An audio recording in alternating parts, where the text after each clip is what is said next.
You want to hit us with one of your famous intros? Yeah, another show. I know. We're back again. I got to get better on the intro. Again. I'm so bad at it, man. I'm terrible at it. I don't even know how to start. I don't know how to start, and I don't know how to finish. It's like everything in between I think is okay, but like starting and finishing is terrible. So Same it's as like high school all over again, man. Hey guys, It's brutal. we're here. Hey guys, we're here for another episode of Energizing Bitcoin. But Can you please make that the intro? that should That's we the might as well. intro. That's going to be the intro now. Kim, that's the intro. We're rolling right into it. Hey, by the way, so last night was the Houston Bitcoin meetup, and hung out people there and hung out afterwards and stuff, and a lot of compliments on the podcast. So Really good. thanks everybody for Good. listening. Yeah, Yeah. it's really cool. I hated missing too because my boy Steve was down there. Steve crushed it, man. It was a good Mhm. It's a presentation. good last night. meetup. Yeah. I can't believe I haven't been there before.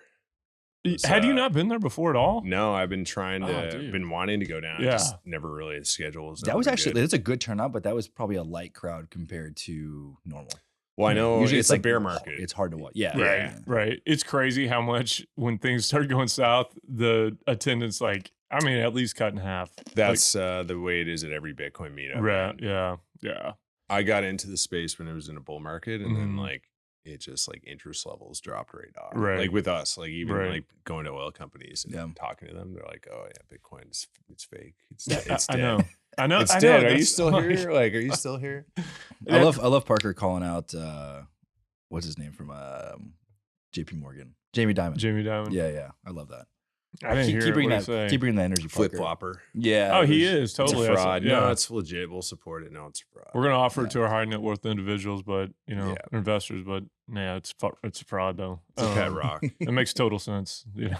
So, but yeah, Steve Barbour, Upstream Data, also known as Godfather of off-grid Okay. Bitcoin mining. So, and honestly, dude, I'm like, That's Griffin trying to get that going. well, whatever. It fits, man. It fits. Like, honestly, you are the inspiration I had for getting going with Jay. So, I was glad to know you'd come on here and spend some time hanging out with us and shooting the shit a little bit. So, thank Well, you. I'm happy to be here. Thanks for Appreciate it. kind words, man. Yeah, of course, man. You were the guy. Yeah. In Just- fact, I should tell the story of how I got to know who you were first. Let's hear it. I was freaking out about what we were going to do about a well we had brought online in Wyoming.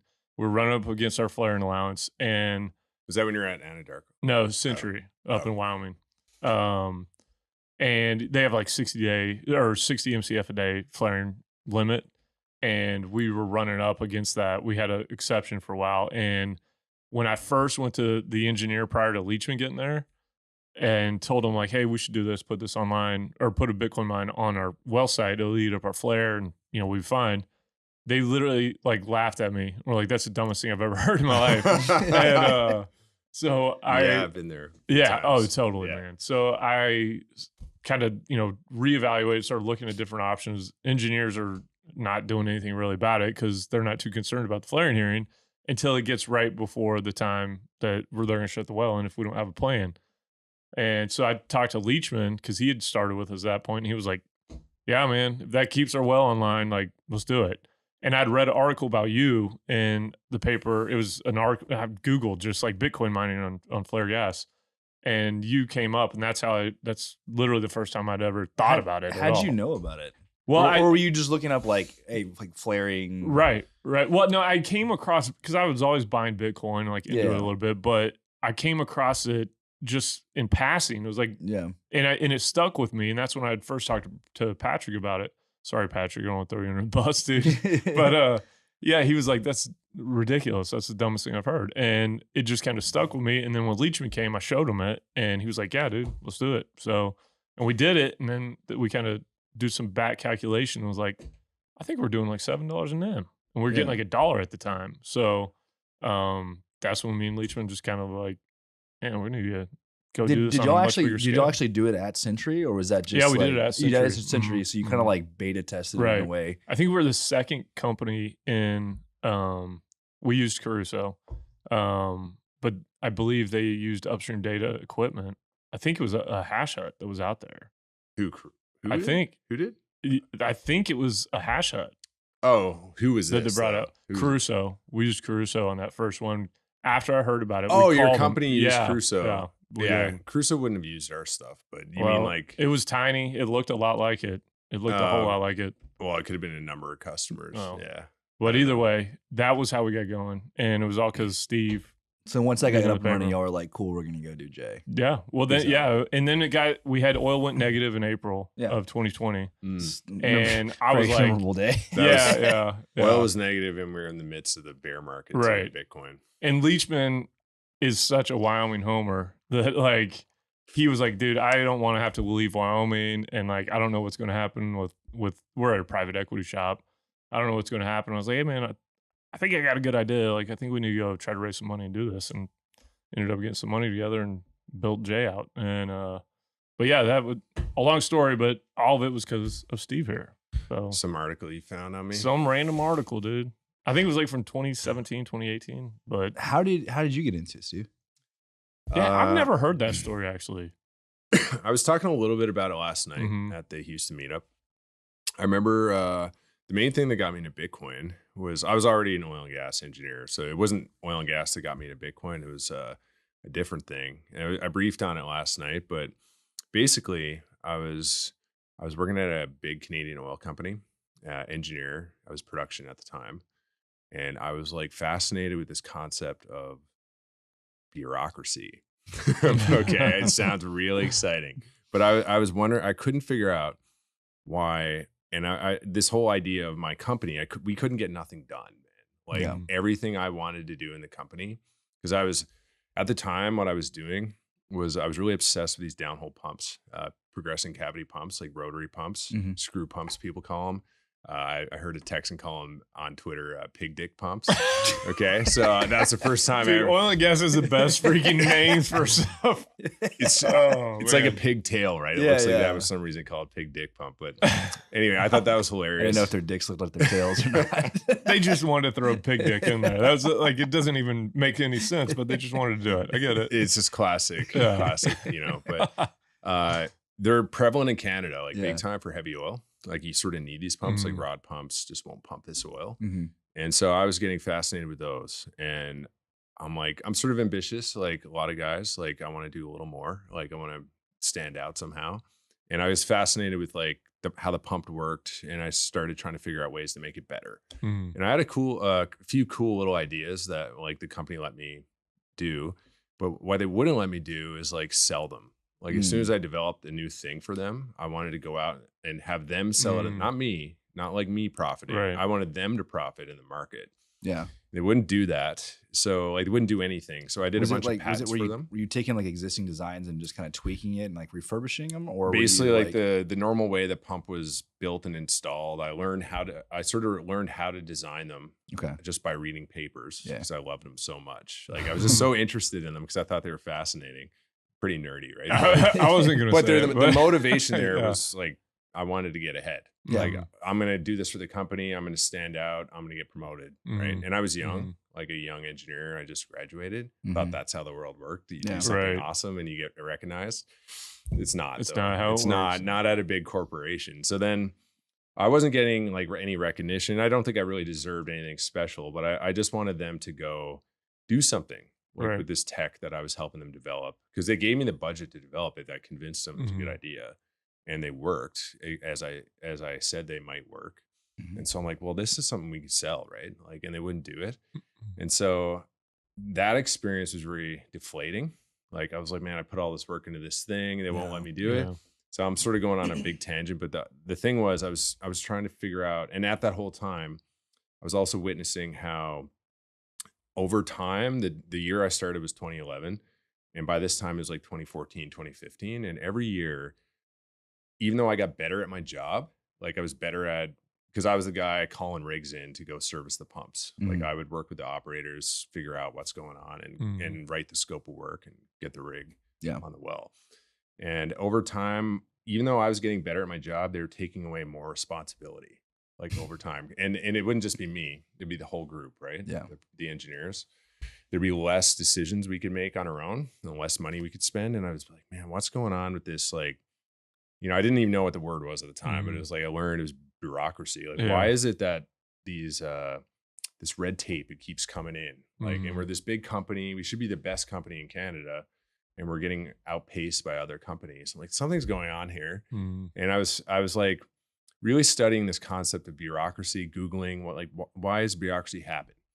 And so how this links to Bitcoin is like, I came to the conclusion that bureaucracy was related to no accountability. Like I was no longer accountable to my decisions and they wouldn't trust me. And it really comes down to like, they don't trust people in their organization. So they put policies over it and they paper policies over it and procedures. So they proceduralize out your role. I was like, this is this weird like thing that gets worse and worse. And like, I was just noticing like, this is sort of what's happening in society as a whole. And why is there no accountability in society? And I started going down this rabbit hole on money. I was like, well, it's money. Like money printing is preventing anyone from being accountable because like politicians spend the money and then the money, you know, they burn it all and they waste it all, but it doesn't matter because they print more money. Right. That made me a gold bug. Oh, really? Yeah. Did it really? So this is literally me in my cubicle trying to figure out why our company was the way it was and how frustrating that was. And I couldn't like stand out in any way. And then you're also seeing other people who, you know, are duds, like dud workers. They don't work hard. They suck at their job, but maybe they smile a lot or something. And then they're getting ahead. And you're just always like, man, what's going on? And that got me into bureaucracy. That got me into the money system. That got me into gold. And then that got me to Bitcoin.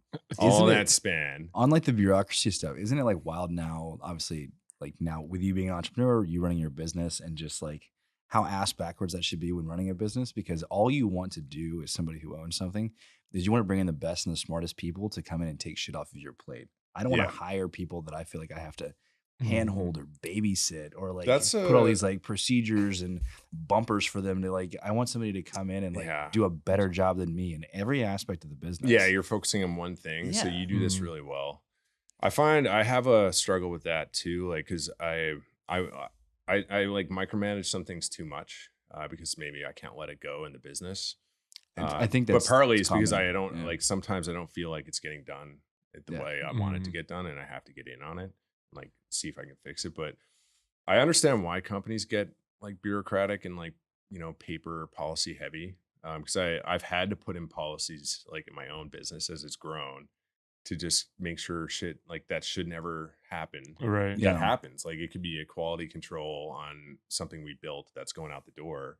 We've all talked about, you know, this is how this gets built, but then no one might check you know, a little thing like, you know, how a latch is installed and then the door blows off as it goes down the road because it wasn't reinforced on the inside of the panel. Little things like that. So you have to end up putting policies in anyway. So, but that's actually one thing I think about a lot is how do you get your company to grow and scale? Because you know, Bitcoin market was huge for us, like the Bitcoin bull market, and we grew extremely fast. And as that happens, is like, how do you actually build a foundation that doesn't turn into this like something where you literally are not building something, the final product that you're trying to, is you're not doing things properly, or B, it's just so bloated and proceduralized. Yeah. Are you talking about burning money in administrative overhead? The bull market 2021 or in? That was my first bull market, really, because I started you kind of started 17, right? I started incorporated January 1st, 2017. And that was like running into that big bull market, but I didn't really have a commercial product by the time that was over. Oh, okay. My first commercial product was basically, I made my first sale, and we're a sales and service company. I made my first sale on December 31st, 2017. No kidding. Dude, you started on the 1st and then made first sale on the 31st? I was planning the business in 2016. That's when I was on like Bitcoin Talk, learning about Bitcoin. Because I knew at that point, once I learned about Bitcoin, I got into the gold. That led me to Bitcoin, I believe, on Reddit. And then that led me into like, this thing eats energy, so it's great for oil field. I'm an oil field engineer. And I wanted to do it. I was like researching on Bitcoin Talk. Like that was the main forum. Like Twitter wasn't really a thing. It was just starting to become a thing. Right. But it wasn't like, it was mostly Reddit. So it was on Reddit all day long, every day. I didn't really mention this, but I had quit my job, the old company, to do this tool stuff I was talking about. And I was doing that full time. And then I was learning about this on the side. But yeah, that's how I learned, got into Bitcoin, read Bitcoin Talk, started studying how everyone builds containers, you know, because I had the idea of like building a full like genset Bitcoin mine Right. package. So were you the first one to come up with this concept? Did you piece together these dots, or did you like find it in the Reddit rabbit holes of like somebody had done this prior? Well, I know I don't know exactly like where. I know I didn't have anyone to learn from. That was for sure. What I learned from was when I figured out I wanted to use Bitcoin mining for vent gas. It wasn't even flare gas. Like everyone talks about flare gas, but it was always vent gas. That was like, because vent gas is what the local companies were struggling with. Because it's, you know, that's where you get real hit with the compliance problems. Yeah. Venting limits and that kind of thing. But what I was learning about at the time, I was like, oh, this Bitcoin mining thing, okay, you build a C can.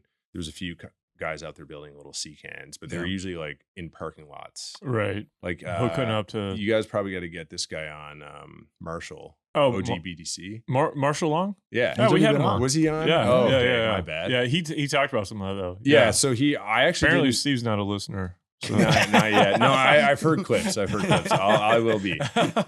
Marshall was a funny episode. Oh yeah, Marshall's it was. Yeah, Marshall's he's hilarious, man. Yeah, he's a wild man. He's a wild man.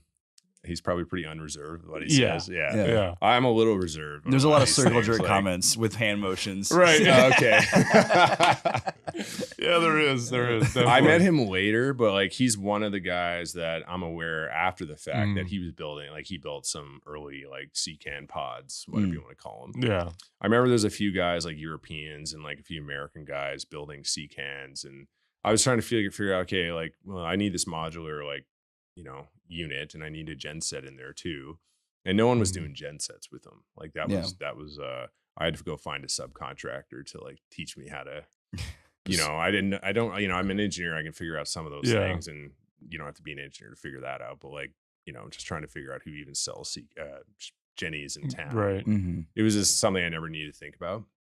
So yeah, I was just trying to assemble the whole package and figure out. Last night I showed the pictures of that unit. Yeah. And was talking about like briefly on all these decisions I made in that like completely unnecessary, right? Because like I didn't know what I was doing.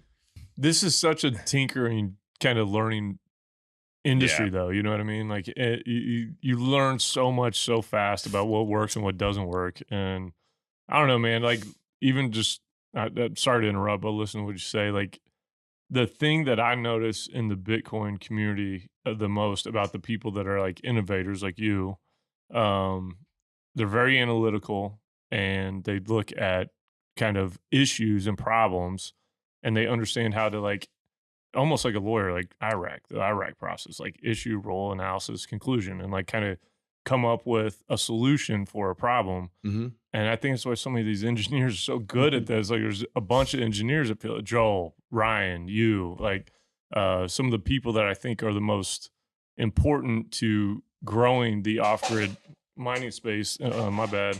It's a great spot for me to put a glass of ice. So, but you guys are all very analytical and like can look at a problem and try to solve it. And also the other thing I've noticed about the Bitcoin community is like, everybody is like, and my mom talks about this actually a lot. My mom's a bit of a tinfoil hat lady. I love her to death, but I'm making fun of her now, and I made fun of my dad on Julie's show the other day about how when he eats yogurt, it's the most disgusting thing I've ever heard in my life.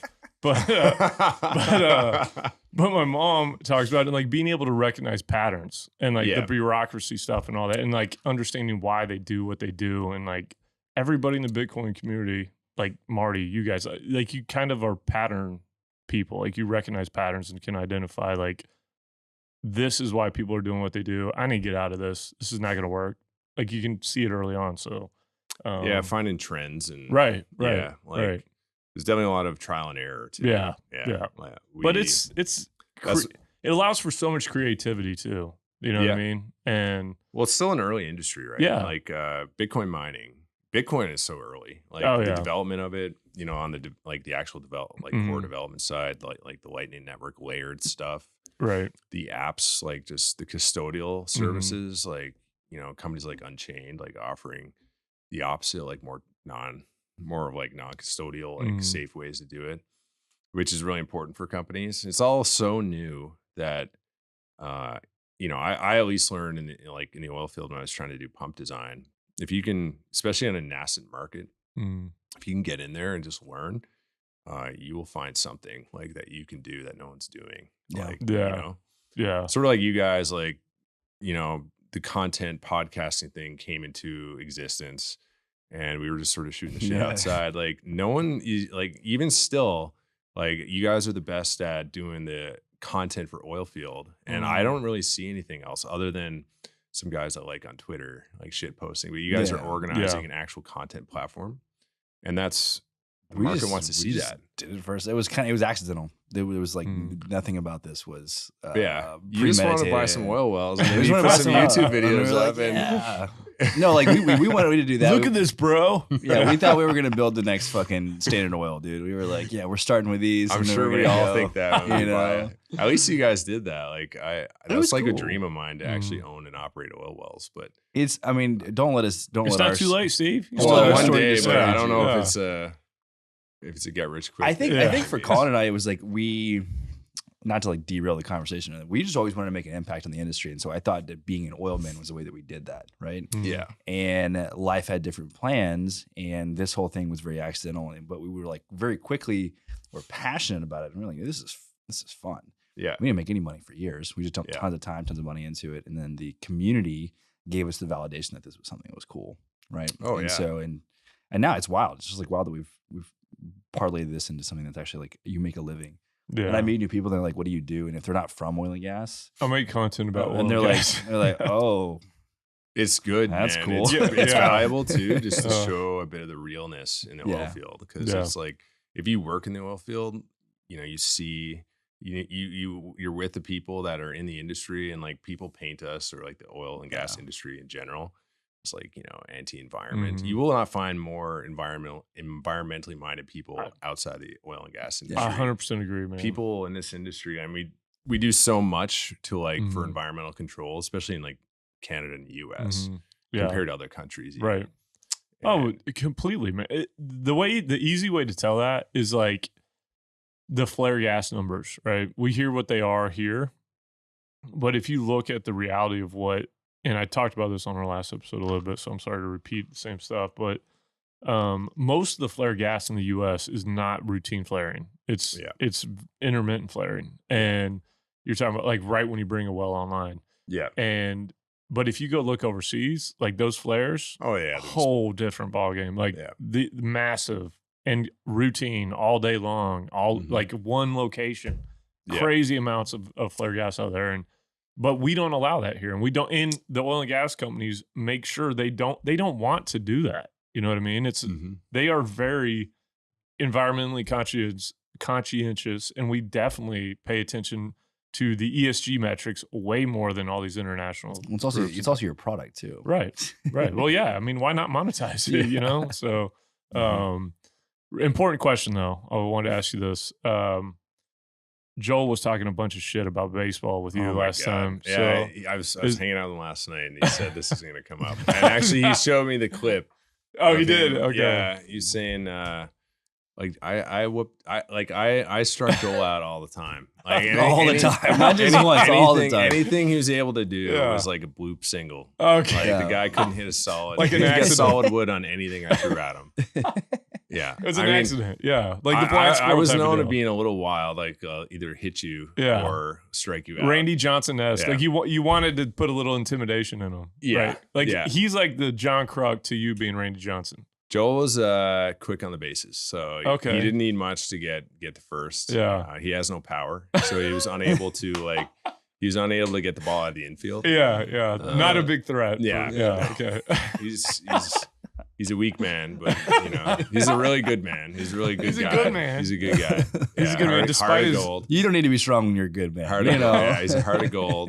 Yeah, Yeah. It's a good thing he's really two nice. left hands. Apparently. You know, he could barely feel the ball, but He barely fielded. He can't dance either, is what I heard. that's why he was out in the Yeah. outfield and usually like put to the side. Oh man, I can't wait to talk to him about That sounds like me in Little League. that was not an athletic kid. Well, another serious question though. How I know, like you told the story of how you got to think about this stuff, but how did you fund yourself when you got going? Because manufacturing is not easy.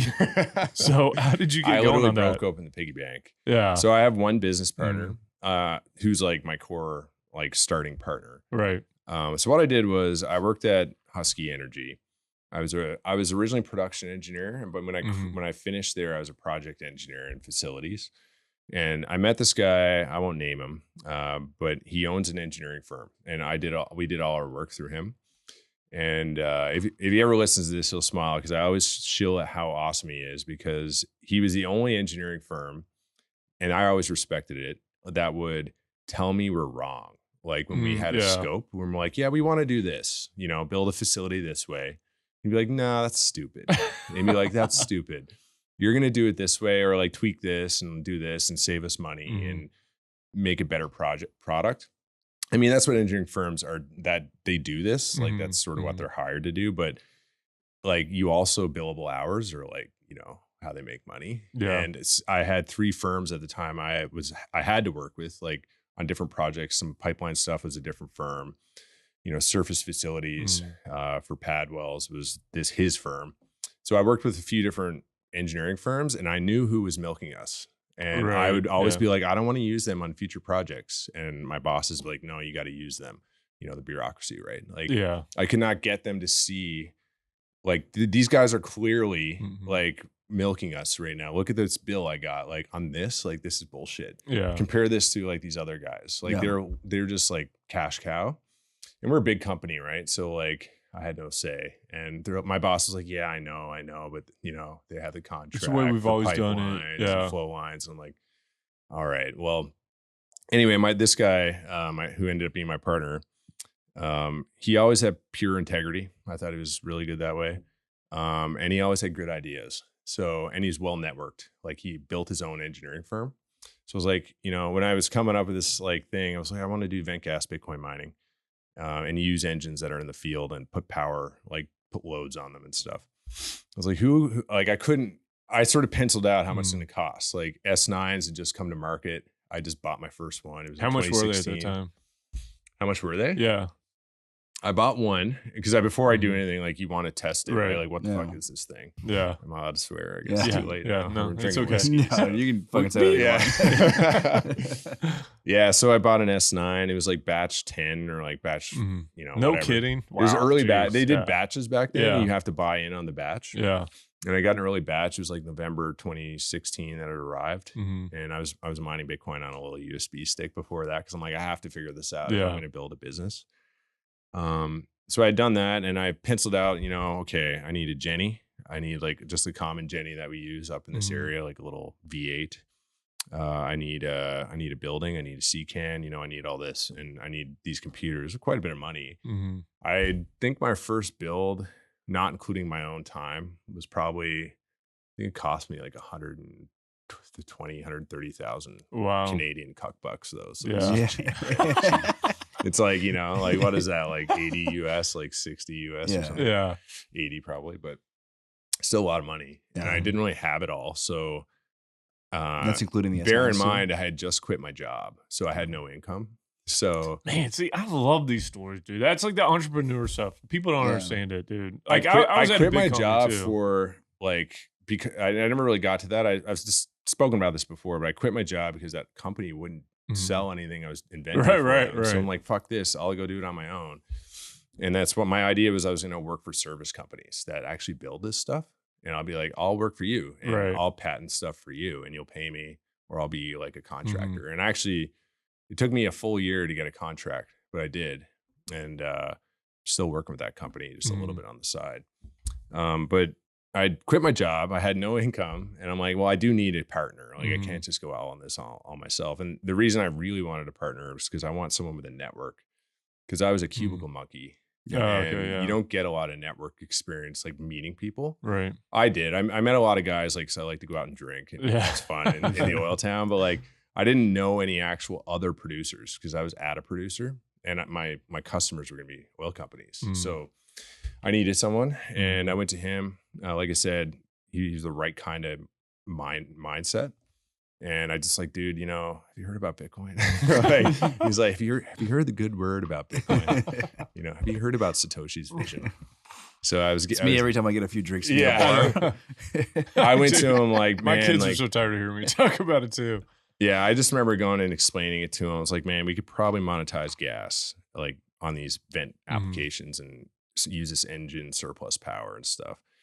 The cool thing about him is like, he didn't know shit about Bitcoin, but we worked enough together. He's like, you know what, let's look at this. And I explained it all to him. And he thought it over. And I was like, I need about, X, I don't know what I budgeted at the time. It came in to be like 120, 130 grand to build it all.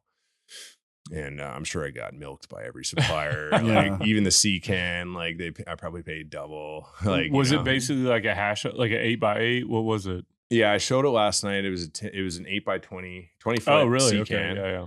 With a gen set in the double door side, fans on the opposite side, and it sucked. I had it so the engine heat would go through the building to preheat the miners in the winter. Oh, dude, see that's advanced, man. The heat recapture's a deal already, but because everybody, there's not a lot. Cold. I was really worried about the cold. Yeah, and I didn't know what would happen. I was worried about all kinds of things because there's no data for me to sift through. Like, I just like, well, what happens if it's cold and there's condensation? Like, would the condensation in the building, like, pool up and sort of drip and stuff, which you can't happen. It wouldn't happen in Alberta. I haven't really. I always think about like the containers getting too hot, right? Because you think about it in like the context of like where we live, in Texas, but like. We are in northern Canada. Do they thrive? Do they thrive in the cold, or do they like? There's another set of issues from my experience, but what do you? Well, there's all kinds of issues, but what I was worried about at the time, because I spent a lot of time penciling out ideas, like being like, this, and like looking at what other people were doing with C cans. I wasn't worried about when it's running. I was worried about when it's not running, and it's sitting out there in that weird condition where, because you always got to be thinking about the worst case, right? Yeah. And I was trying to think about the worst case. So what I did was I thought condensation could be an issue and it might like drip on computers and fry them. Yeah. Right. Now, after I built my first one, I found out right away it's not a problem. But what I did was I paid a guy to come spray foam the whole building. And that's why it's hideous. It's like puke green on the inside. It just, but how much did he charge you? Like $2,000 for that or something? Yeah, I ended up doing a cash deal. Yeah, I was trying to get everyone to do like, under the table deals, like, cash deal, whatever, like, save on tax. Here's $1,000 to reach around. Yeah. Whatever I had to do. Because it was my piggy bank. Like, I also didn't have a lot of savings. I was like, but I got to give it a shot.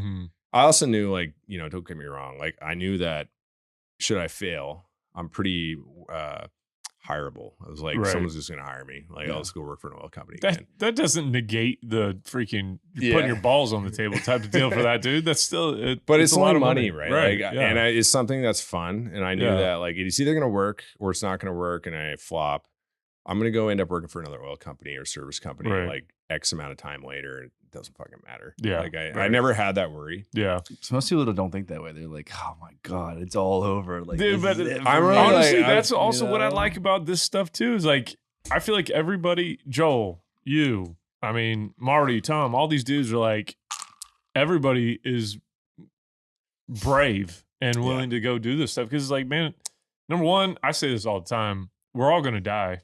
You might as well go try to do something and make it yours. And it's a timing thing, Yeah. Like I knew that my current wife, who I was dating at the time, I knew that I wanted to be like with her and have a family. And I was like, if I don't do this now, like you're gonna be 40 years old and try to do it. And I wouldn't. If sucks. I have a little baby now, I wouldn't. If you put me back 5-6 years ago, probably wouldn't do it because I wouldn't be able to risk the income loss. Yeah. I did actually have a house at the time, but I was renting out every room. So like my mortgage was mostly covered. At the time we were in the oil downturn, but I still had enough to basically cover most of the mortgage. I was like a slumlord. Everyone just made fun of me. But that was the mentality I had. Like I moved to this town from Newfoundland, which doesn't have a huge economy.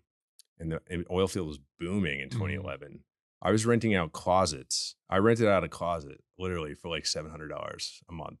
Are you serious? What? Like a 5 or 6 foot wide. Yeah. What happened was I overbooked your house. My house. I forgot that I committed to someone and they were coming the next month. Yeah. And you're like, you get the closet. Yeah. And I straight up said, well, I'm gonna cut your rate. Yeah. I had the master and I had 4 other bedrooms. I bought the house to be a rental. And I'm like, I'm gonna make some money.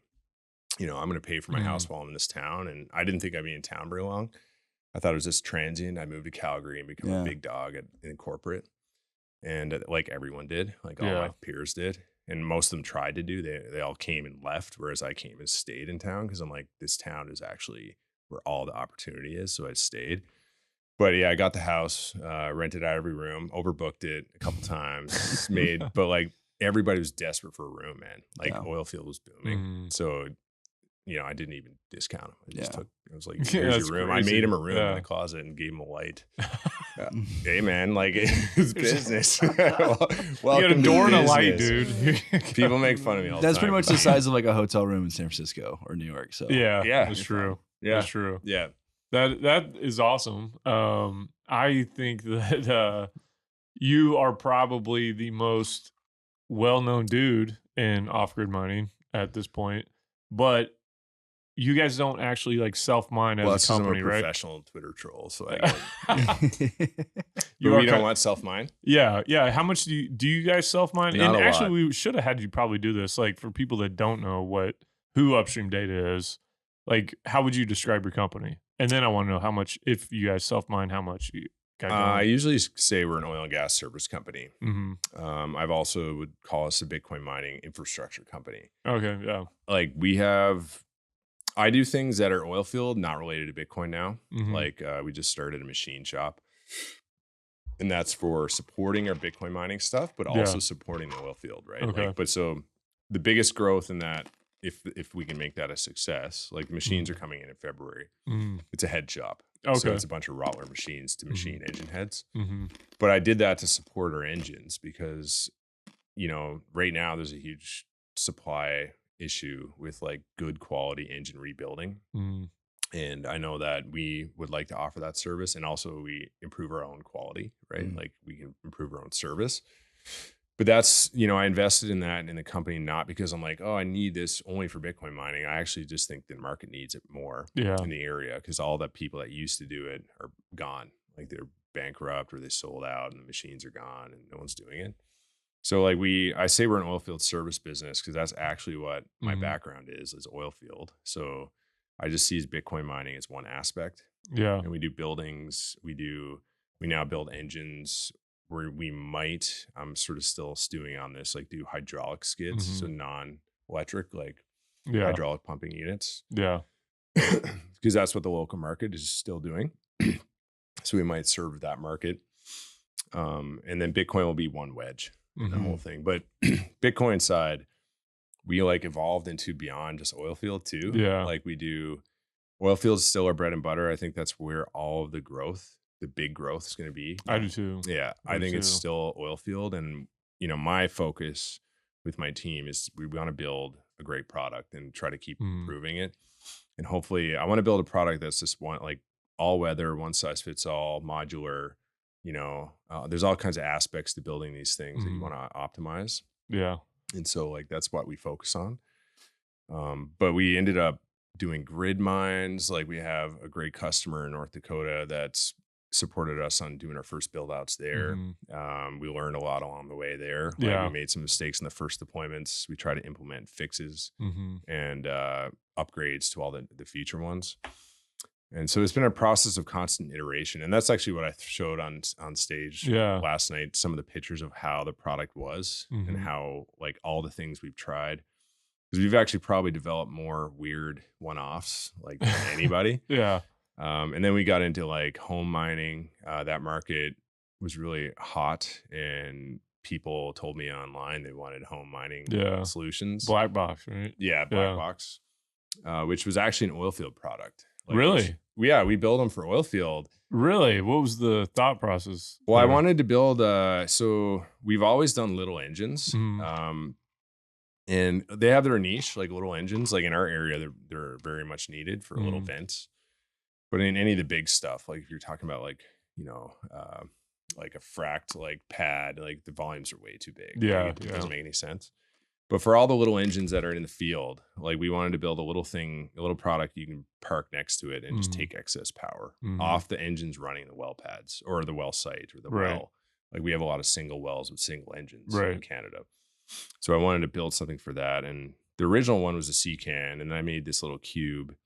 And then the black box was actually an iteration on the cube. I wanted a dumb box that had no fans, that just natively the air would flow through it and like have other features. So I came up with that. And then I was like, this is actually good for small. Like I can make Mhm. this a really tiny Mhm. for home mining. And I Yeah. asked the internet if you want me to design a home mining box, and they loved it. It was the biggest poll I ever put out. Really? Yeah, it was like it hit the peak of the bull market. Yeah.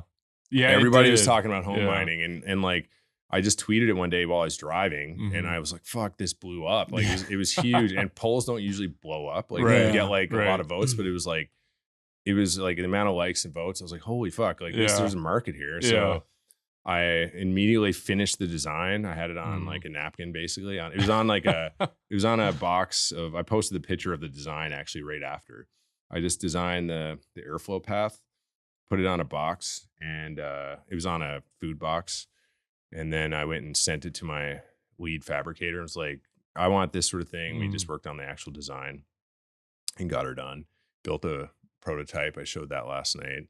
And yeah, it just was a big thing for Dude, the. How freaking cool is And that that thing is stuff? still I mean, selling well, you- which you is sent us one. surprising. That's what I was going to ask you. Is We had one in Empower that you sent us, and Colin's got it at his house with the miner plugged in and Yeah. everything. So appreciate that. Oh yeah, no problem. I mean, you guys help us promote it for. I gave you a box and Yeah. you shielded it. That's what we did that to a few like content people.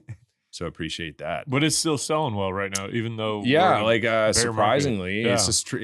it's just steady sales. It's Mhm. not a lot. Yeah. But like it's like every week there's a few more sales, either Yeah. the little one or the big one. Yeah. So we build an 8-foot one. Can you put any machine in it?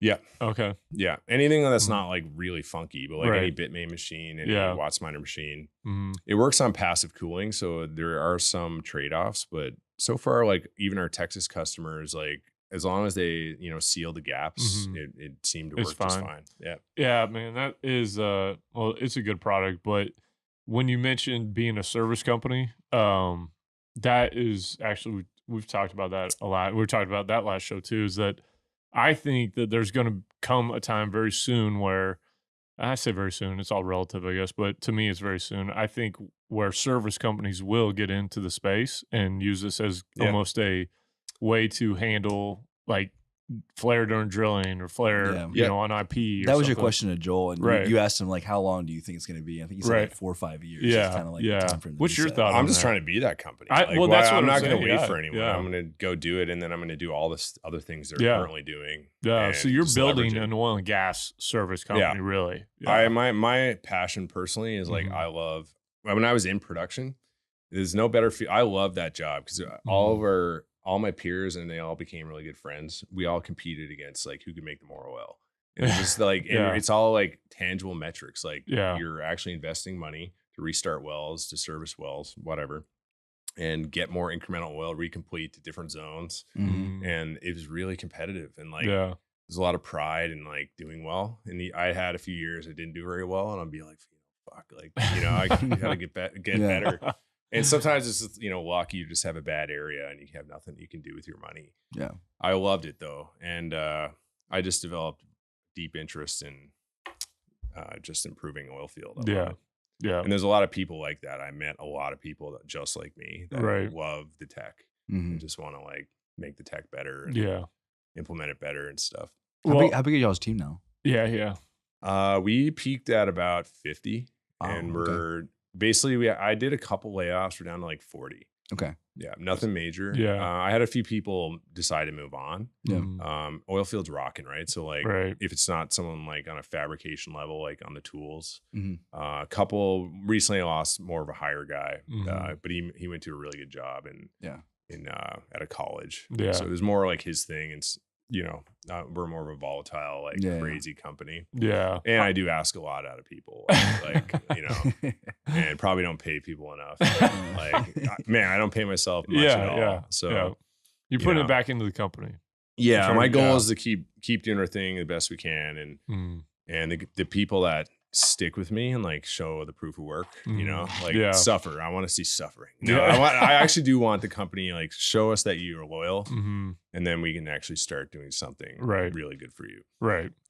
Do you feel like has there been much of a change because the oil field is still rocking, right? But Bitcoin's down. But has that impacted your sales to oil and gas companies for flare mitigation? Basically, have you seen? Is there much of a change in it in a bull Totally, yeah. market versus there is? Okay. Yeah, I mean, The companies that we've done, I think, a pretty good job of selling Bitcoin mines to oil companies who are actually self-mining. Yeah. Not so much like we're just buying their gas and we're like have a Bitcoin miner there. That is our model, is to sell everything to them. Yeah. And then what we do is we white glove it. Like, so we make it so easy that like they don't actually, we service the equipment or they do, and we help them remotely, whichever, makes more sense. And then we white glove the Bitcoin, so they never touch it. Oh, really? And they just get a check in fiat every month. Really? Like US dollars or. I didn't know you guys did that. Yeah. But we don't do a lot of self mining, right? Yeah. Like they're mining. Yeah. My philosophy always was like, who's the, any relationship, business relationship, an oil company and us, a service company. I always looked at it, if we're paying for fuel and taking the capital risk on everything, we're not the service company. They're the service company. And we're the Bitcoin mining producer. Yeah. They're the service to us, right? And that to me doesn't make any sense because I want to be an oil service company. So the flow of, there has to be a risk taken by them and a flow of service to us. Like we're the service to them. So how's that work though? They mine and then you pay them cash equivalent? Yes. Or do you have a margin in there? I'll tell you exactly how it works. Okay. I've never been that secretive. You're not. A lot of what we do. Book, there's some things I'll keep close, but some things I've always been open about. This model is simply, I sell you everything. Let's say a little hash generator. So you got a Jenny, the enclosure with the Bitcoin mine in it, and I sell you the computers. Or you can supply your own computers. I don't really care. Like, or you can supply the generator, and I'll just build you the building. I don't really care. I'll just work with you any way you want. You own it all. We provide basically tech services behind it and remote and or on-site support. But I'm billing you if I'm going on site. Right. Just like any service company would. Yeah. And then when you're mining Bitcoin, most of these oil companies, there's a few that are now public, like Rife Resources, publicly known customer, like Rife Resources, Crew Energy, a few other ones. Crew sold it all to another company. They sold off all their oil assets and with that property, but they would basically mine Bitcoin into a wallet we control, and they get full view access on their hash rate, so they can always audit. That was important. Like I said, we're going to handle this for you, and if you think I'm scamming you, like it was never asked, like, are you scamming us? But it was like, you have full audit access. Your engineers can come in and look and make sure that we're not taking hash rate off or anything, because we're clearly not. We're just doing it as a way to make it an easy decision for the oil company, so they didn't have to handle all that. Because that's really the hookup, is that it is. That's the problem they have. Yeah. But even most companies don't want to do that. Right. Like most most oil companies don't even want to take that risk on the Bitcoin mine. Oh yeah, they just want to sell gas. Yeah. They just want to. They'll take risk. Like they'll buy a gen set, and we'll do a deal with them on power, which is something we're doing now. When my team's at NAPE next week, we're basically rolling out a different option where they buy all the equipment except for the computers, and we supply the computers and pay them for power. Okay. Yeah, so I call it like a distributed power purchase. I think that's a really good idea. That is. I know. I gotta freaking. We've done it before. Listen to him more, dude. We've done it before, but like this first time we're willing to scale it. Yeah. And really, it's because I think the product's where it needs to be. Where like we can scale it, and like we're comfortable with all the remote support and on-site support. Has your pitch changed a lot from when you first got going to now? When you talk to oil and gas companies? Yeah, what happened at the start, which was me being a bad salesman.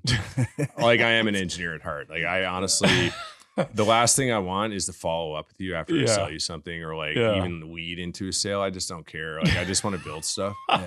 So like I'm not a salesman. You engineers are so different, dude. You guys are so different than like me. I'm like. So funny story. The reason that we have all this liquor here in the first place is because we talk to engineers daily on podcasts, and if I'll ask them a question, they'll be like, "Yes," and I'm like, "All right, let's pause. Let's loosen you up. Let's go over here real quick." They don't go any further. True. Right? Yeah. I've been on enough pods to try to like just be reasonably entertaining. Oh man, it's hilarious. Sorry though. Go ahead. Well, I'm not a natively a sales guy. I don't want to overhype anything. Yeah. I don't have that. I just want to talk business on what you're getting and what it is, and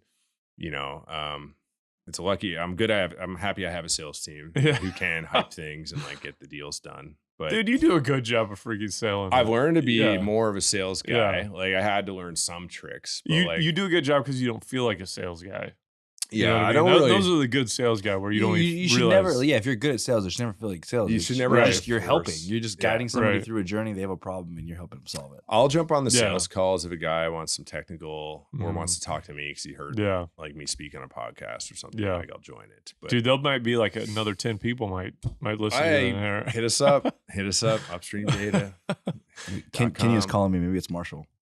I hope it is. I hope it is Marshall. OGBTC. Did you see him get his retweet by Elon Musk or whatever? Oh, did he? Yeah, and he got like 600,000 likes on one of his tweets or something. It's now his claim to fame. Everything else he's done in his life now doesn't mean it's all about this research. Yeah, this was like, I don't know, maybe 2 months ago or something. And now he thinks he's such a star. Oh yeah, dude. He was like so happy when he came in here, and he's like, you know, he's kind of like, he's always like real down. He's like he talks shit a lot, you know, just kind of I like that. Yeah, I do too. I like it a lot. But he came in here, he's all like happy and guns blazing. He called me up at your Empower conference last year. Awesome conference, by the way. You got to show that. You got to go to empower people. Yeah, got to go this year. Upstream Data is going to be there. You get sponsor and stuff too, right? We're doing that, yeah. Bring out some equipment. Yeah, nice. You'll see some iron. Some real iron. Oh, really? Some of the new stuff. Nice, good. It'd be awesome. Yeah, didn't he like call you? Even the Texas mega miners should go look. You're gonna like it. What's that? Didn't he? Like, he called me out. I was just listening to them, and I'm like, this is a good talk. And he's like, where's Barbour? There he is. Like, you hate immersion. And I'm like, no, I don't. Like, why does everyone keep saying that? But then he pulled me on stage, and then I had to have a debate on immersion. Yeah. And I thought it was hilarious. I loved it. It was fun. He's just that guy, right? Like, he doesn't mind. Yeah, he doesn't. He's a good dude. He's I'll have funny. to find that tweet. What was the tweet about? It was just he said he found it on Reddit, and he just tweeted something about the video. It was like this dude doing like a interactive art exhibit. So he's like walking up these stairs and falling off, and it has something to do with like he falls on the success guy on the trampoline. Yeah, it's really cool. Oh, he's the one that made that blow up? That, yeah. Oh, wow. Yeah. I remember seeing that. I know, I did too. I was like, oh, that's cool. I didn't think it'd go like viral like that, but yeah, Marshall's he was very excited about it. My only viral tweet was just a picture of the new USPS trucks. And I said it looks like a Pixar truck. And it was like the dumbest tweet ever. What qualifies as a viral tweet though? Like what? It was my biggest tweet ever. It was really? Yeah, like by like a magnitude of like 5,000. I'm so bad at Twitter, dude. Yeah. I'm the worst at it. I can't make myself be consistent. I've deleted it off my phone, so I only get on. I'm like, I hardly ever get on. I'm in. Why? You're watching too much, like going on it too much. Pop out. Yeah. So I came up with this rule. I've done that too. I came up with this rule for social media just because like my whole life, like my whole work is social media. So my personal side, I tried to like create some boundaries for myself to where if there's something on my phone and I feel 51% a negative feeling versus a positive feeling, dude. I started either to delete it or unfollow it.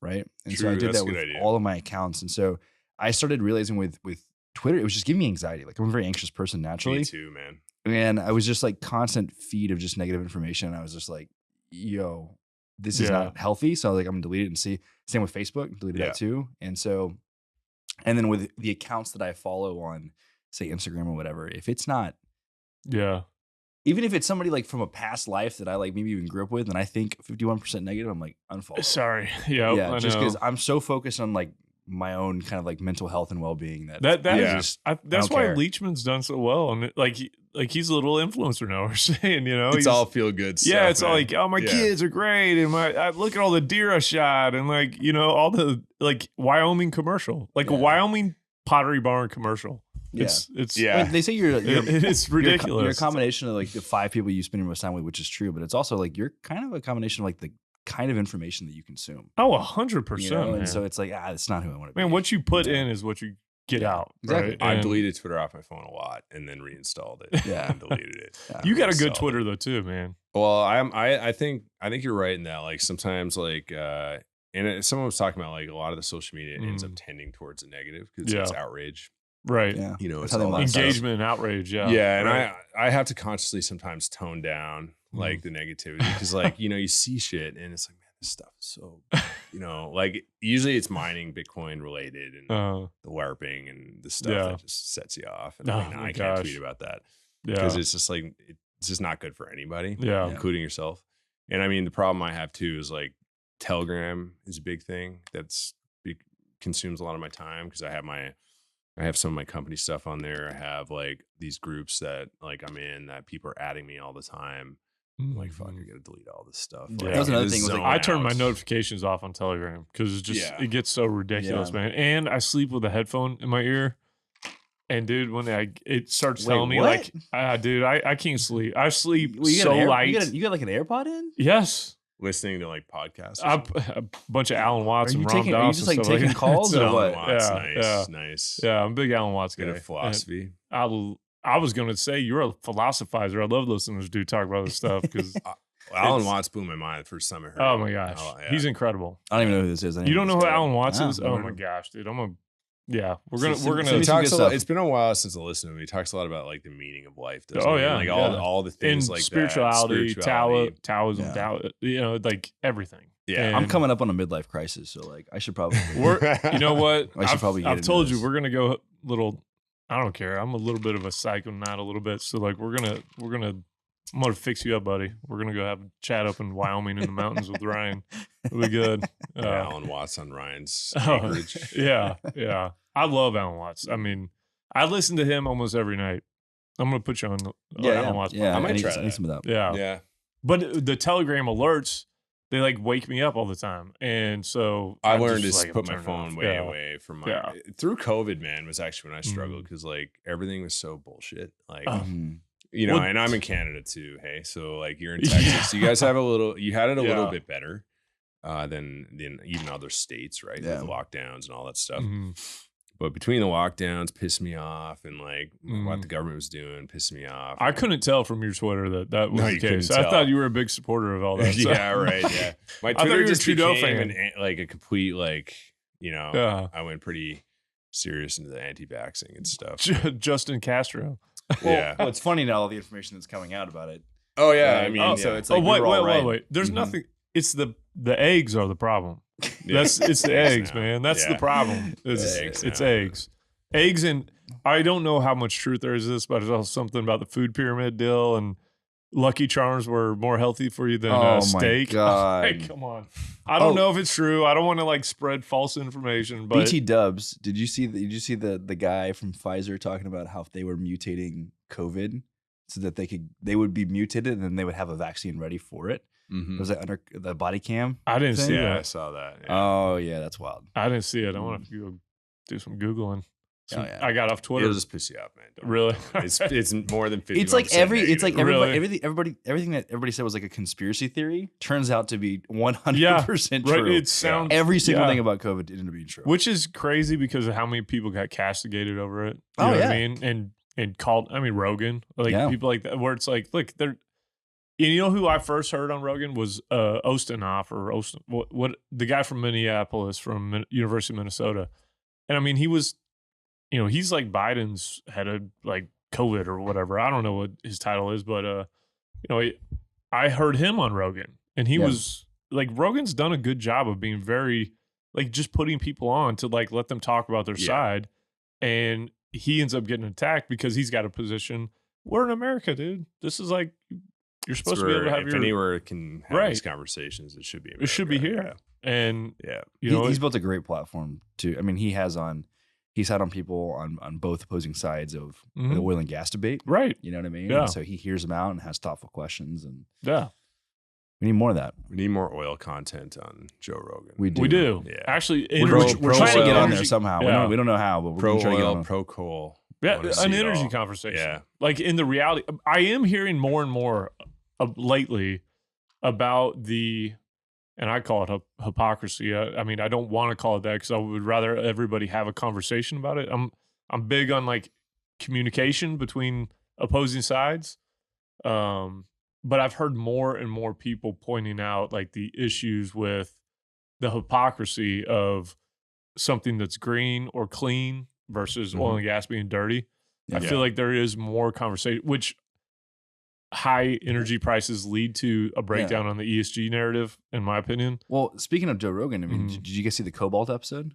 Cobalt I had clips from it. I mean, cobalt is essential for anything that's rechargeable on the battery side. Right. Right. So you look at current demand for EVs, iPhones, Mm-hmm. laptops, you name it. It's like we're at like peak demand for those kinds of things. And the only way that you can get those is like in these strip mines in like the Congo and Kenya. The ladies run around. Yeah, sweatshops. Labor sweatshops. Yeah, it's like okay. Probably worse than a sweatshop. It definitely is. It definitely you know is what I mean? worse than like the classic Nike shoe sweatshop. It's Right, worse right. than that. But it's cool now. It's like Doesn't so matter. we're. It's like It doesn't matter. It's clean. It's clean, man. It's clean batteries. It's bro. like almost like with like you're looking at like half cycle economics. You're not really full in the full life cycle of something, like what it takes to actually create something. Right? But they do. They have scopes on like emissions, right? Yeah. You have scope 1, scope 2, scope 3. But when it comes to that, it's like why are we not treating it the same way? Why don't you look at that? Where is this coming you from? have kids dying in mines for cobalt. Mm-hmm. Recently, Pierre Richard brought to my attention at least a meme. He's like, same thing. Like they have double standards. Yeah. And EVs are clean. Electric vehicles are clean, but because they produce no CO2, right? Right. Solar panels are clean because they don't produce CO2. Well, Bitcoin mining machines produce no CO2, but they're dirty. Right. Like how does an EV and a Bitcoin mine? Why does a Bitcoin mining machine get called dirty when all it does is make heat and turns electricity into heat? That's what. Well, that's what EVs are doing. Right. Electricity into motion and heat. I don't know. Like it doesn't make any sense. It's hypocrisy. Just all nonsense. It just really is. And but did you hear the good news? What? Did you hear the good news about carbon dioxide? No. The news that it's like good for trees and stuff. Well, I knew that. Yeah, it's like it's super. I thought they taught us that in like 4th grade. Yeah, I remember that. It's news now though. Yeah, like, that's crazy. Like, that's headline news right there. It's big deal, man. I just heard like it's good for trees. We should all start emitting more. And apparently forests are getting like bigger. What? And that's a good good news. thing, right? Did y'all hear Pretty about good okay? news. And wasn't this like one of the whole? I don't know if this is like the whole thing about kind of global warming, or climate change. But back in the day, it was always about the atmosphere, right? It was like all these holes in the atmosphere. Right. And then another article came out and said the atmosphere is healing itself.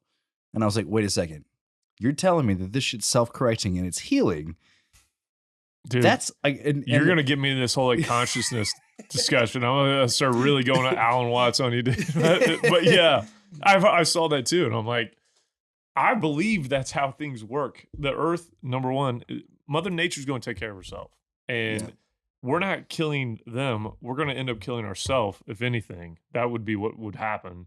Mm-hmm. The Earth will go on, and it will take care of itself. It'll heal itself, and we're such a small snippet in time. You know what I mean? Like, really are. We put so much. We are. It is a fact that we're at the lowest CO2 levels in like the Earth's history, like known history.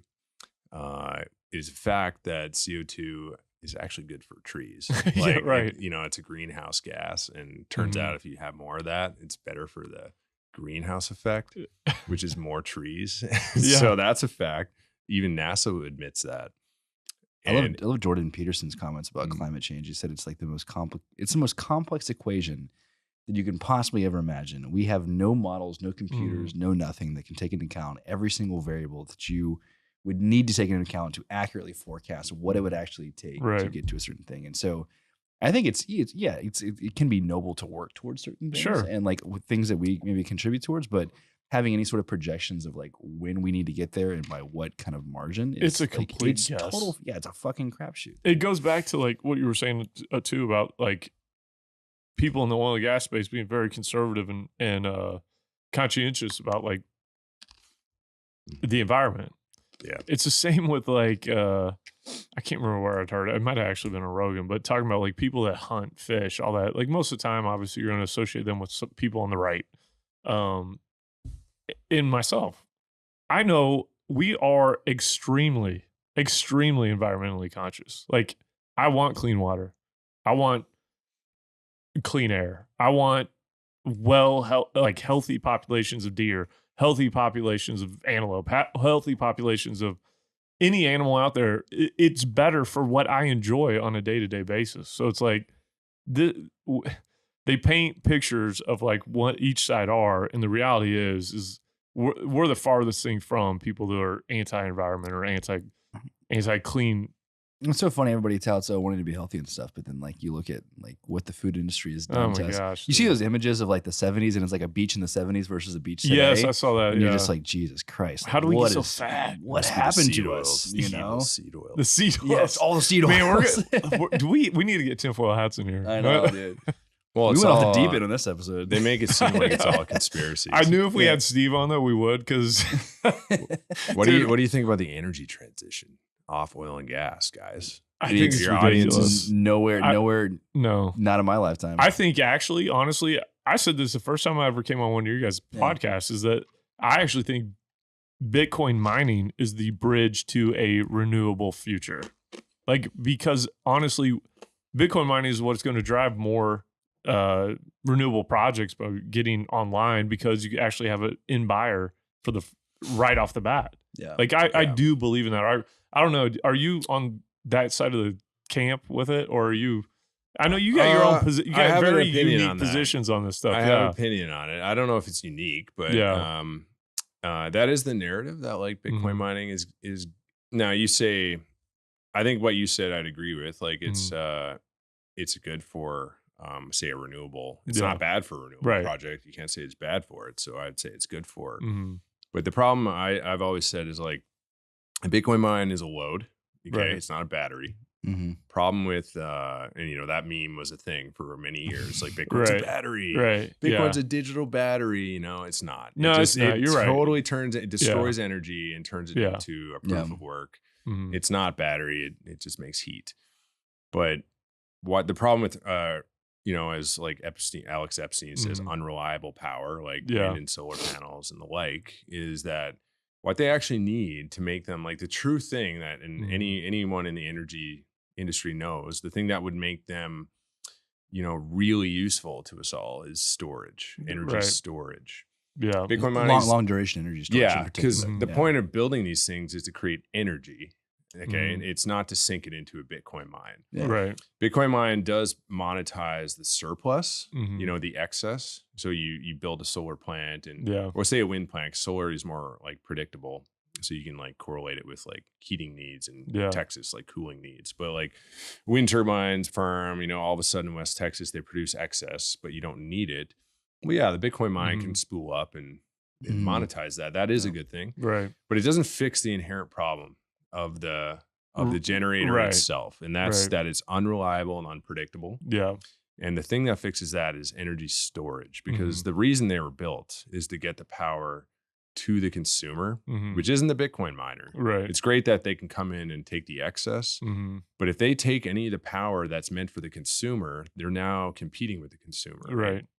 And so that's not a good situation. Theoretically, that's where curtailment comes into play, right? Yeah. And you send it down line so that when it's needed, you send it down line.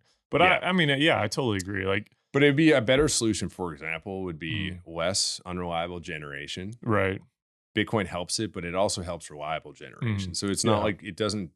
Bitcoin, I always say, Bitcoin's it doesn't discriminate. agnostic, right? Yeah, it's Yeah. agnostic. It Yeah. doesn't care. Mhm. So you'd be better off if you actually cared about a good grid. You say in Texas, which if anywhere should be doing this, it should be Texans, Mm-hmm. Right. because you guys are probably the most free market minded business people in the U.S. Like that's the way I look at you. And like instead of building all this stuff out in West Texas wind, where it might be great for wind, you know, there's more natural gas out there that you could probably turn it into power and send this way, Mhm. send it out east. Oh, yeah. But build reliable base loads and oversize them and Mhm. put a Bitcoin mining load at the power plant. Right. And when the market conditions require more demand, hmm you know, the prices go up and the Bitcoin miners spool off. Right. Like, that's it. That And I agree. you don't need all the wind Mhm. and I mean, I was going to I always say on energy, whenever people talk about energy transition, I say the only energy transition is American jobs to China and American job and Canadian. I'm Canadian. Yeah. Yeah. I'm speaking of Americans right Yeah. now. So American jobs to overseas, because Yeah. that's all that's happened. Right. Instead of using American coal and being proud of your jobs you're making Mhm. here and the manufacturing being cheaper with cheaper energy Right. base, you've overseed it all. It's all, you know, You've Mexico. outsourced it's your all- emissions. And right? all to outsourced make it all. yourself feel good. Right. Yeah, and now you're Yeah. importing product built by literally by Chinese raw coal, like in the product, Right. and then Chinese. I'm just using China, but there's other countries, not just Mhm. China, but using like Chinese coal-fired power plants to to lower the cost basis of their manufacturing. You've seen right? that. You've seen that even localized in areas like Colorado due to the regulations that they put in place, to where they're not able to meet their own local demands, and so they have to import in dirtier Yeah. energy. Mhm. And Right? they'll It makes do no it fucking sense. even though this is supposed to be a global problem. Yeah. You know what I mean? It's a global issue. So then why are you going to go buy it from places, import it in, where you're actually on a global scale creating a much bigger problem than if you're doing it here and doing it? We just like oil and gas. I mean, I guarantee you we produce coal in a much cleaner manner Yeah. than any other country. One of the reasons why I'm like always talking about coal now Mhm. is I personally think that these weak ass ESG bullshit narratives are slowly like the gaps are there, like Yeah. coming in, and people are like, this is nonsense. Right. When the market, when we start facing high energy prices and you got Mhm. economic crises that are looming, that is when those kind of narratives break down. ESG has been it's completely a new thing post the financial crisis in Yeah. 2008, 2009.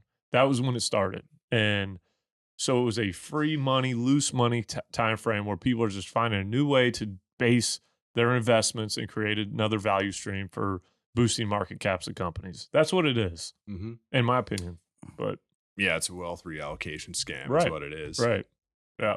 So, but this is when those things break down to me. Yeah. Is when you start dealing with the reality and people Yeah. got to pay bills. They got to Yeah. buy food and energy, and that's you- when it breaks down. I think So- you're starting to see that. Yeah, I do too. I think that's why you're seeing more of the people talk about the reality of like the production It of still some of these seems things. like it's a long way to go because, like, Well, I met yeah. with a couple of oil companies today, for example, Mhm. and they are right on the ESG train still. Like, Yeah. it needs to get way. But see, they're not it- feeling the hurt right now. Mhm. You know what I mean? That Mhm. they're still doing well. I'm Yeah. sure these are public companies, though, right? Yeah, Yeah. yeah, they're public companies, Right. Mhm. So, Yeah, I mean, so it's, they it's have a a- There's So a whole it's- nother dynamic Yeah. around that. which is why I've said for 6 years publicly that oil companies shouldn't be public. It shouldn't be. yeah, I'm on board with Bitcoin that, miners, man. Bitcoin miner I companies. always make fun of the public Bitcoin miners, and I just think going public, I call it's fiat. Like, it doesn't make any sense. It's a great way as a founder to have a nice liquidity event and make a shitload of money, but Oh, it yeah. usually is not in the best interest of the actual company. Speaking Well, of, or are the you sh- ever yeah, going to that and the sell? You shareholders. you ever going to sell Upstream Data? I've heard you talk different times. You're like, I'm not selling nothing. I would like listen, man. Yeah. If someone offered me something that I Uh-huh. was like, yeah, I'll just move on to something else Yeah. I like. Yeah. I mean, I wouldn't say never sell. I have a mentality though that I would Mhm. never sell. Mhm. Like, I'm not building the company to Right. sell. Like, Right. I think that's That's an important. Yeah, I agree. I think it's you an important can. distinction. I call it entrepreneurship, like Oh. like not entrepreneurs, but entrepreneurs, where you're LARPing. And so, yeah, like, I haven't heard that one, man. That's a new That's a one. new one. I made it up. I've been trying to make it a thing. Kim, so Kim, you guys can use it. hashtag- Kim, can you put a definition of entrepreneurship on Yes. the screen right now, please? So it's LARPing up, right? It's like Yeah. I think South Park had that meme. It was like startup, something like exit bro down. Yeah. I can't remember what it was. Me and Colin have that. It's like a little like It's like Cartman, anytime, right? anytime when shit gets tough, we're like, we'll send that to each other and we're like, all right, 4-point plan. Here's what we need to do: start up, Yeah. bro down, cash out, or Cash something. out. You got it. You Yeah. got it. You got it. Now listen, there's nothing wrong with that. Like, really, if you Yeah. start a good company, flip it. Like, good for you. Like, that's great. But I think a lot of entrepreneurs today or Yeah. entrepreneurs today, like, that's really all they do. It's like a cycle of like, I'll start a business. It's the ones that I in my head that I say are entrepreneurs, like, are the ones that are making fake businesses. Yeah. Like, you know, I've met some recently. Like, they'll basically have this pie in the sky idea that has no chance of ever scaling, but it's got this green. Usually today, it's all Right. about green energy stuff, like It's like a clean fucking tech. idea on a napkin. It's a clean tech and- thing, and they're gonna make like you do all this like I'm just randomly like clean whiskey. Like, okay, whiskey's got a problem. Like, it uses $20 billion valuation. yeah, Right? yeah, and they, You're like, what the Wow, fuck? green They- whiskey. yeah, and then usually somewhere in there's some bullshit carbon accounting that they're doing Yeah. to say it's Mhm. green. Yeah, But you know, they get to say something's green, and they sell their company out to the next guy. Like, when I started Upstream, I didn't have these ideas like of what I Mhm. consider like fiat mindset now, because I never knew what I was only learning of how Yeah. toxic fiat money was and stuff, and the memes weren't available yet. And I was going to Alberta has this like clean tech. It's like clean tech conferences. yeah. and Edmonton and Calgary and Red Deer would have these little conferences, and like they'd be sponsored by the government and other, big oil companies and other things that are putting money. And, I go there. I went to I pitched Upstream early on, real early. I'm like, we can like reduce methane emissions. And I did a few pitches and I didn't know what the fuck I was doing. Yeah. And I wasn't a good pitch guy. Had a very unpolished presentation, but I probably had by far the best idea there, right? Never won nothing, couldn't get anyone to be interested in what I was doing. But what I found though, when I was doing this was, I met the same people. And I remember I did one a year apart. And I remember these people do amazing pitch. It was an amazing pitch. It was some water cleaning technology. And then the next year they were there again. It was the same girl doing a pitch, but it was a new company, a new thing. And it was something else. But both of the techs, when I listened to her pitch and I was thinking as an engineer would about what she's presenting, I'm like, there's issues with this tech that don't seem to be scalable to me. But they're just running around. I call it the clean tech circuit. They're doing the LARP circuit, where you just go from conference to conference looking for sugar daddy money. Yeah, and their goal seems to be to just start it up, LARP it up, and sell it. Sell it. Build a company, build a good marketing image, but no real product, right. And then flip it to the next guy that's doing the same thing. Yeah, who has a bit more money, And it's. I don't know. I somebody's gonna be left holding the bag though. At the end of it. Yeah, it's I've hated especially as you've seen it now with FTX recently with SBF.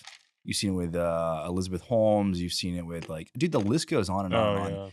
And this founder worship of people who most of the time haven't really built anything that was tangible. It's just you've successfully convinced some people to give you a significant amount of money at a ridiculous valuation, and then people herald you as the next Jesus. The funny thing is, as soon as you actually monetize your business and you have normal returns, or even if it's a good returns, you actually put a cap on your valuation. As soon as you get past the point where you're commercializing, now they give you a real business evaluation. But if it's an idea and it's it could be huge, you get insane valuations, right? It's crazy. We were in the market trying to raise, and everything kind of went to shit. And thankfully it didn't work out. We don't even need the money now.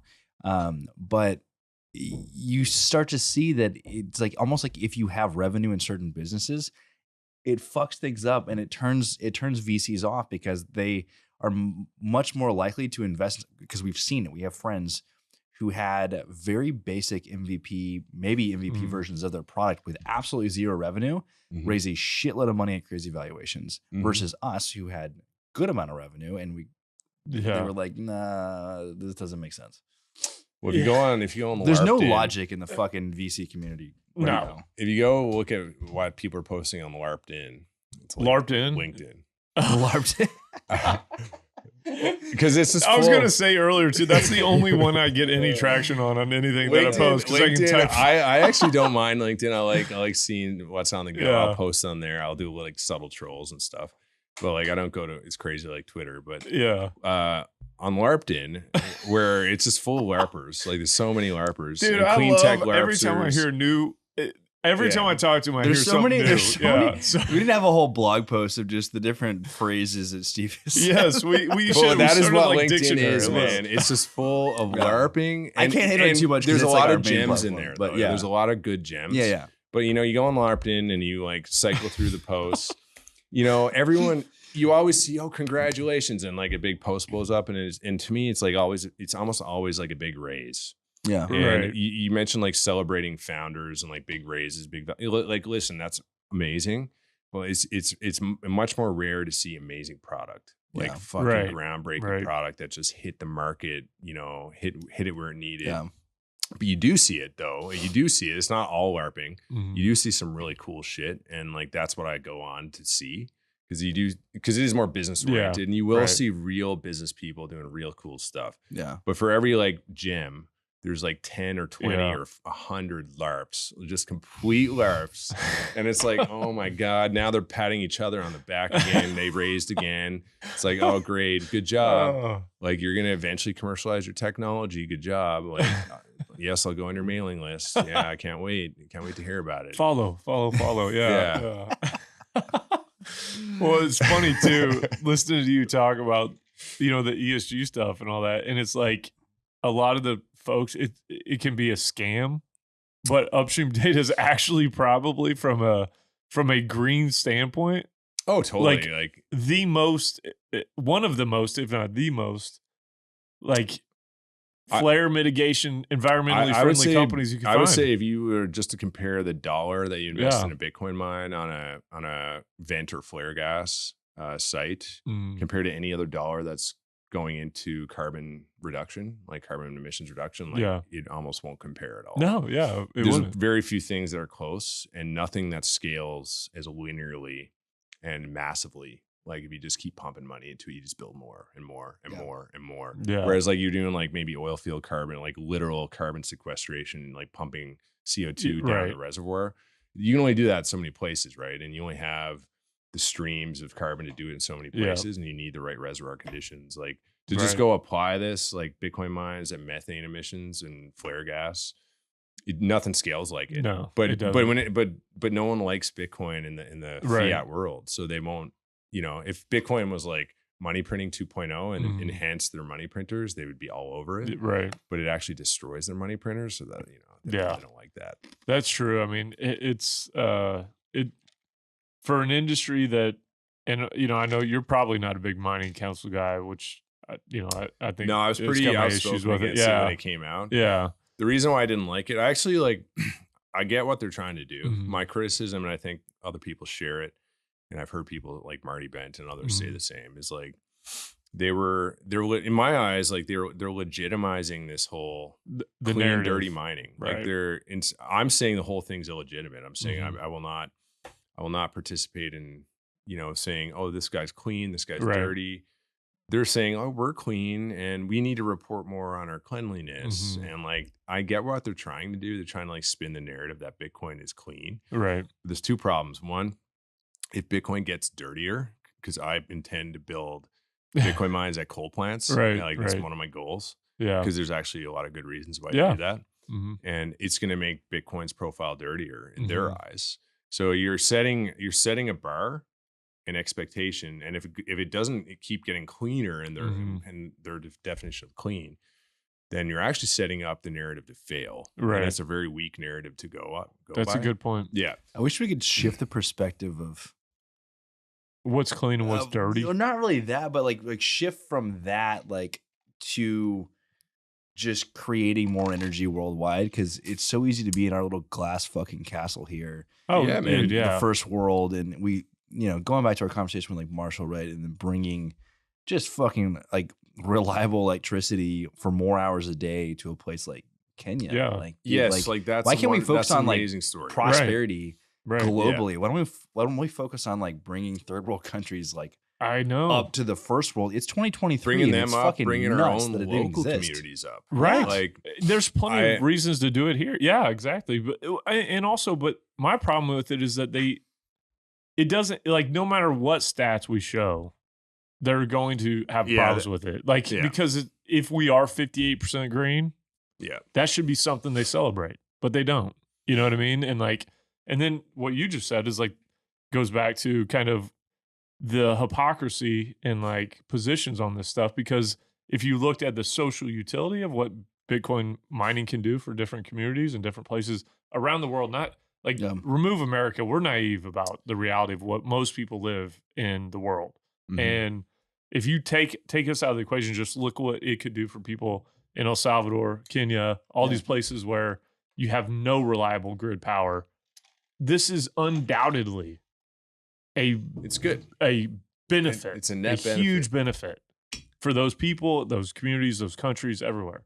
Well, their accounting measures are irrational. Like, right. Carbon is not the only factor. And like recently, I always feel like a dick doing it, but like I feel like someone's got to do it. And I got a loud voice because I have a lot of followers now in the Bitcoin space. And like, okay, like, so there was some really cool news recently that I think is TerraWolf and partnered with a nuclear facility. And that's fucking fantastic. Like that's what everyone wants to see.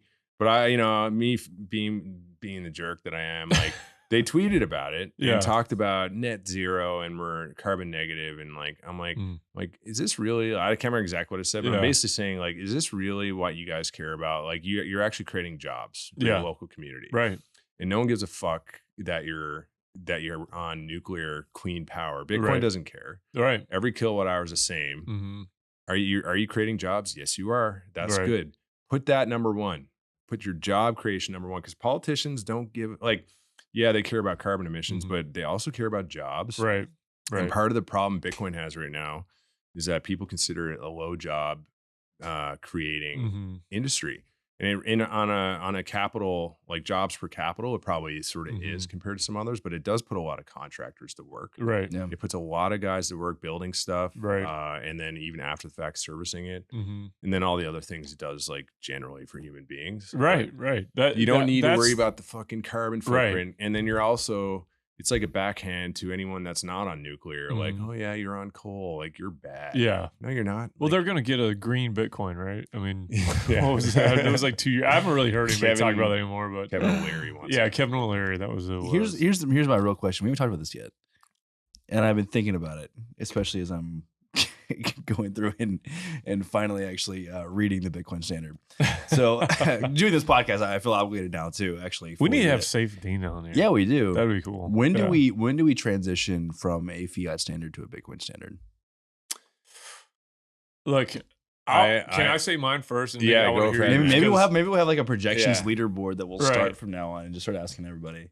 I don't think it has to be one or the other. Like I think eventually it's going to go to the one that makes the most sense, just from the way nature works. And I think Bitcoin ultimately wins that. But I think reality is that it's going to be a slow transition where they're going to coexist for a long, long time. And We're talking like 50 years. probably, if not more, Yeah. if not forever, right? I don't know if it's ever going to be like Bitcoin is the currency, the worldwide currency. Nobody has a currency. Yeah, I mean, gold's Like, essentially been right. in the mix for what, like 3,000-4,000 years. Yeah, forever. So it's So- like I think that is a more realistic kind of I also think it depends how outcome. you define it. Like, Right. so if say, for example, Bitcoin adoption and the competition it brings to central banks basically destroys central banks, and the Right. government goes back to, say, because I always thought that government's not going to, say the U.S. government, because it's the biggest and the baddest. Like, it's not going to go to a Bitcoin standard. I always thought the first thing it's going to do is retreat. I almost see it as reversal of what the trend. So the trend's been Yeah. going this way towards unreserved money and like just chaos. I think it's going to reverse, and it's going to be forced through competition. right. Like, because people are going to choose Bitcoin, Yeah. and that's actually going to dilute the value of fiat as people Right. accept less and less of it. It's going to inflate more. And so maybe they'll go back to a gold standard. Like, maybe they'll eventually, things will get so fucking Would they go gold bad standard? with fiat as it is today with hyperinflation that they're like, we have to compete because people are just choosing Bitcoin now. Right. Like they are in other countries. Like, Yeah. the classic ones like the Argentinas, the Venezuela, El Salvador, whatever. right. But the places where people are experiencing where safety is from, Lebanon, massive inflation of the money. And now they're seeing value in Bitcoin. Yeah. So I feel like, as American dollar, Canadian dollar starts like getting really bad on inflation, even more people are going to be like, fuck that. Like, I'm going to hold some savings in Yeah. Bitcoin. And the government's going to be like, okay, at some point, we actually have no choice Yeah. because it's going to hyperinflate Right. to revert to a gold standard again. I just don't see it as being like a Bitcoin standard Yeah. first, maybe Mhm. later. The other thing I was going to answer, my normal answer to that, I've had that question before, or like we've talked about it in the past. Like, I think like I'm already on a Bitcoin standard. Right. Yeah. Like, so I don't give a shit what anyone else is doing. I don't Yeah. care. Like, my business is on it. We of course deal in fiat, Yeah. but my general strategy is to hold more Bitcoin than fiat. It hurts you sometimes, like when you're a big stack of Bitcoin and you lose like 80% in Right. like 6 months. Yeah. But it also goes the opposite way. And on a personal level, like, I basically liquidated most of my stuff for my company. And so yeah. because my company does that and I own majority shares, like that's my personal wealth is Yeah. the Yeah. Bitcoin standard. Yeah. So I like to think about it that way because it's like, because I can't control, and none of us can control, like, when other people care to use it and Right. adopt it. But if you can use it yourself and it's actually helping you, then There's you're more already and on more it. people doing that. Like, Mhm. I know a few people now that are literally going to, like, personally the Bitcoin standards, and they've made it basically their life. I talked about Gerson that last episode too, and it was like he's a guy who like walked away from Wall Street and realized like time is more valuable than anything else we have, and he decided to just basically walk away from a job that is taking up 100% of his time and taking it away from his family and being like, you know what, I can go do this. I'm going to live on this. This is the way I want to go, and value my time more than like valuing your hours at work or the paycheck you get, these big bonuses and all that stuff. And I was talking to you before about like one of these days, I feel like if I can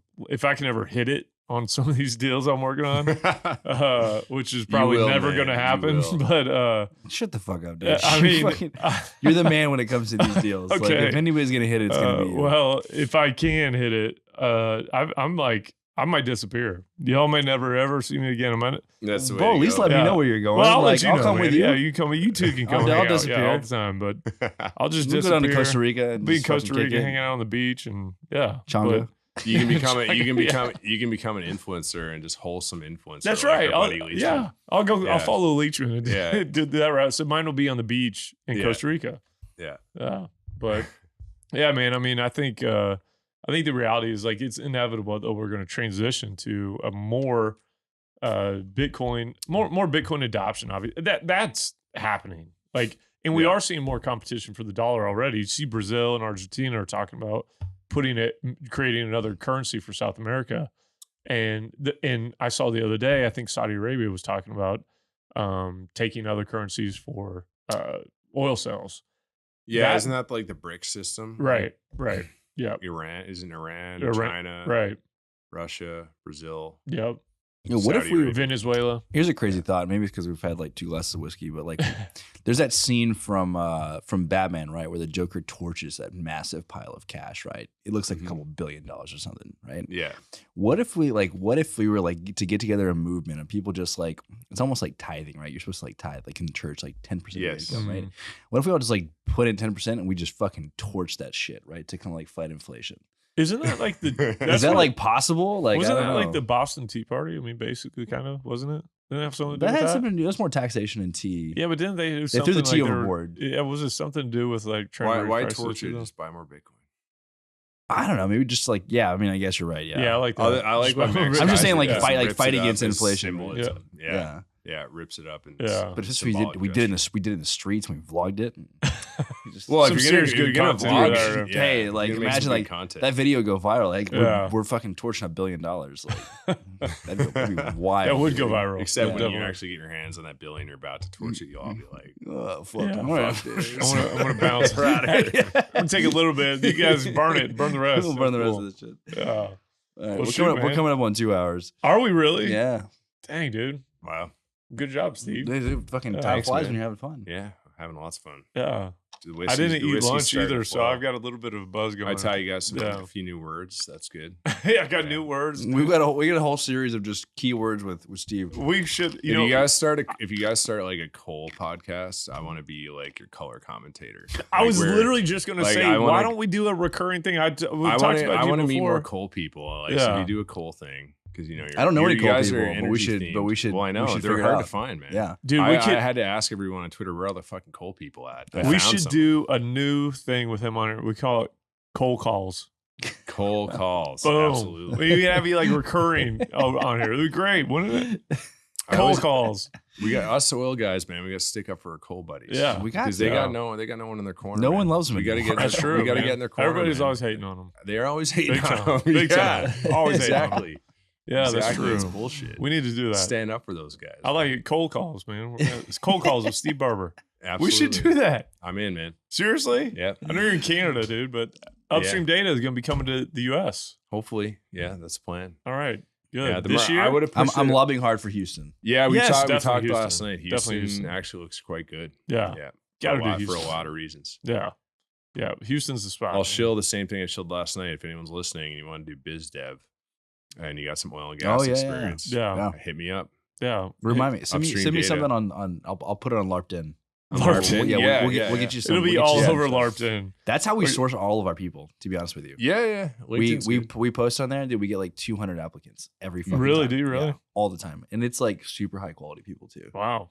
Mhm. That's good, man. It's crazy. It's so Houston nuts. based. You Mhm. got to be Houston based, oil and Yeah. gas experience. You like There's a shitload of guys that are looking for just stuff right now. creative, Yeah.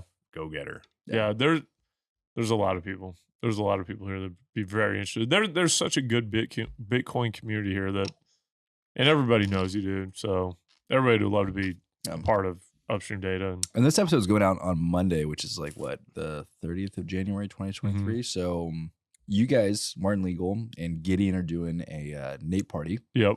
right? What is Wednesday it? night. Wednesday night, Right. right? Where's that? Oh boy, let me get my phone and I'll tell you. Gideon's gonna be there. Yeah, Gideon's gonna be Gideon's co-sponsored it with us. Nice. Let's see His here. company. Choya. Choya. Yeah, Choya. After we get off the mic, remind me, I'm gonna show you the commercial that we just shot with Gideon. Oh yeah, it's, yeah, it's yeah. hilarious. Let's see here. We had to go to Louisiana to shoot it. I'll pull it up.